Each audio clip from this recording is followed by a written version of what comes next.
I've been on several European river cruises and I've had a good time. However, I keep stumbling across things I don't think are made crystal clear or as upfront as they should be to travelers like you and me.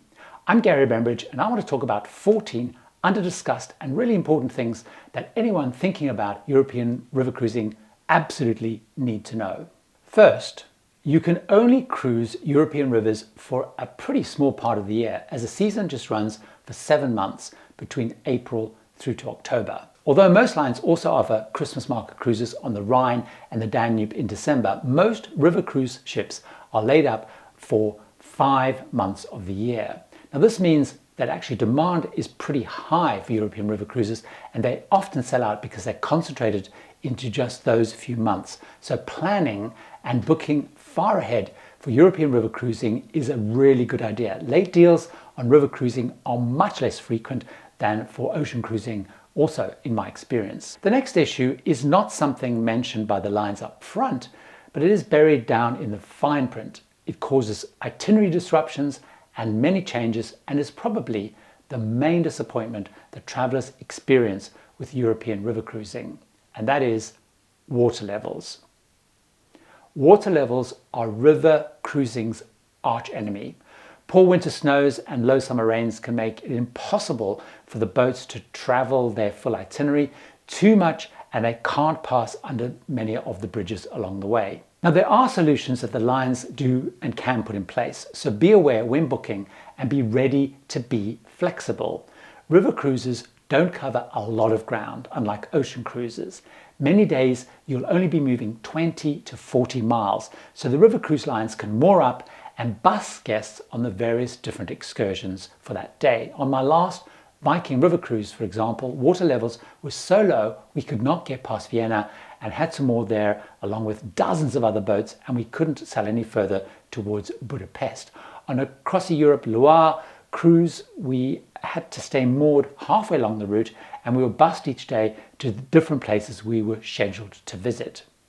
In some years, people have actually even been moved to a different ship further down the river to bypass low water levels. One thing that struck me when I first went on a river cruise is how the ships all looked the same and how similar and limited the facilities were inside. Now this is something that people used to ocean cruising can be a little bit thrown by.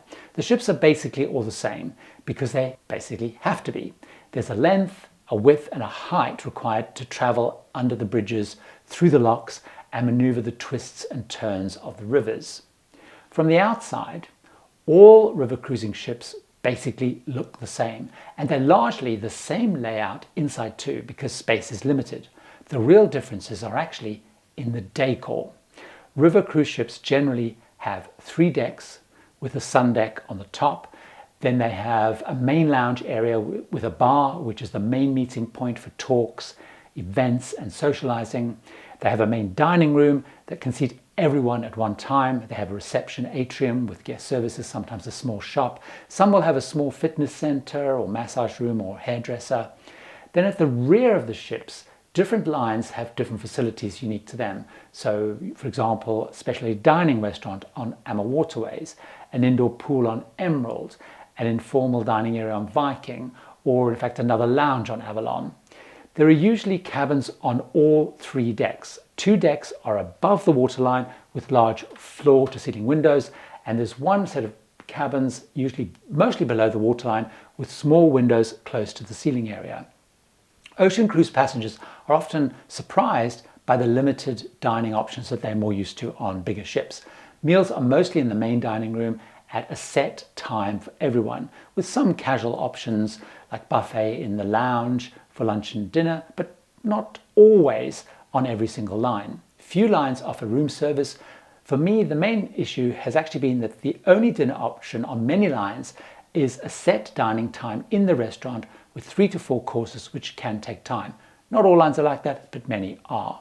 Another similarity that is not really highlighted is that the places you call on will be the same, no matter which river cruise line that you choose. And that's simply because along these rivers, there are only so many places of interest to call and sights to see.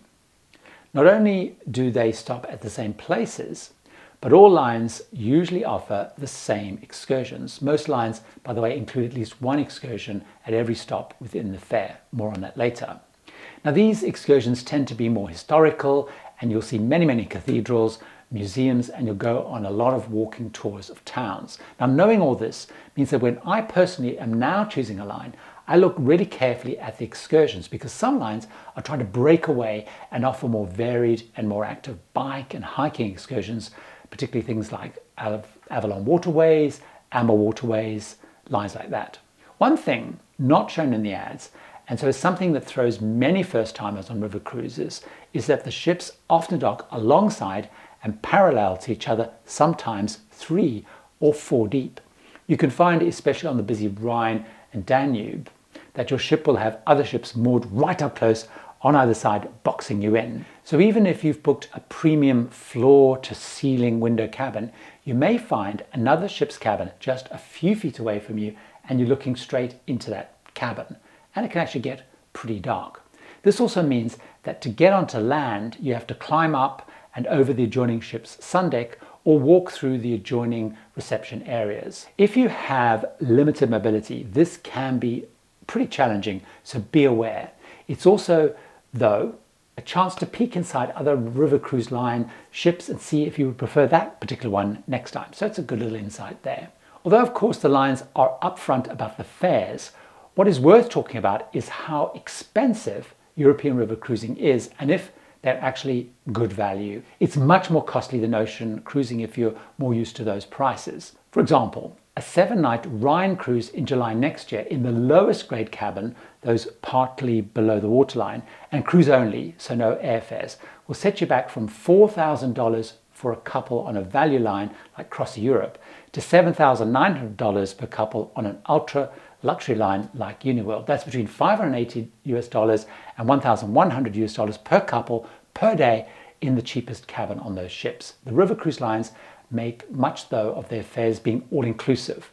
And while my onboard costs have been very limited on all my trips, what they don't talk about so much is that every river cruise line has a different definition of what all-inclusive means. All include accommodation, meals, and Wi-Fi. But then some include drinks at meals and the bar, while others only include beer, wine, and soft drinks at lunch and dinner. Some include gratuities like APT, Scenic, Tauk, and Uniworld, but others, like Viking, Avalon, Amortes, Amadeus, Cross Europe, don't.